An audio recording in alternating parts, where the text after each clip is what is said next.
So I'm coming to you from this place called Granbury's Lunette in Nashville, downtown Nashville, 1.6 miles from Fort Negley.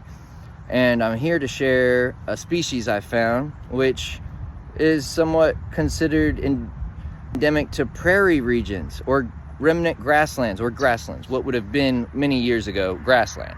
What we see today is primarily really heavily wooded, deciduous woods. And if you'll look, a lot of the trees in this area are fairly young.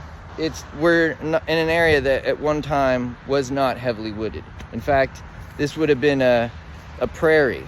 There would have been bison that roamed here.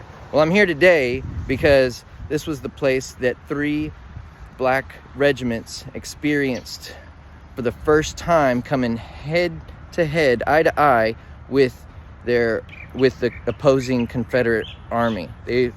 Many fought and died in this area. They would have actually experienced most of the fighting in an area that's not preserved today. It's been developed on. But this is the remainder of what is called Granbury's Lunette. It's a special site. I encourage you to check it out. It's over, if you go down Murfreesboro Pike, take Foster Avenue, and you go down Polk Avenue. It's a very special site, and it's sacred in many respects. But for me, I've read some of the accounts that have shared the intense bloodshed that took place here, where Confederates saw men who were black in uniform. Black troops were fairly inexperienced. They hadn't experienced a lot of warfare prior to this engagement. And so, but one of the species that I found here is this purple puffball. It's a mushroom. And as you can see, you poke it and the spores let out. And this is another puffball. Here you have the mushroom, and you open inside and it's that purple. Isn't that cool? It's a new species that I found on Seek today. But other than that, you have mostly Bermuda that has been laid down in this area.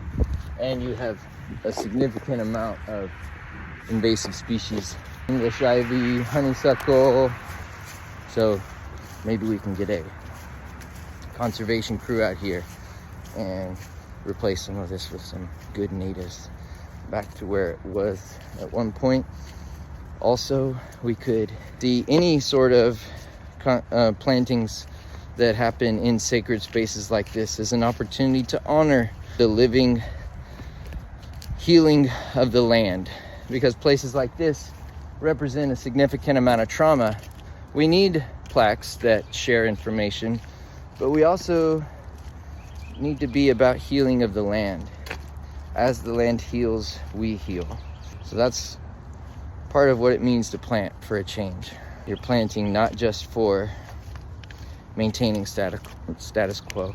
You're planting for healing. You're planting for restoration. You're planting for the flourishing of people and pollinators, plants, and the planet.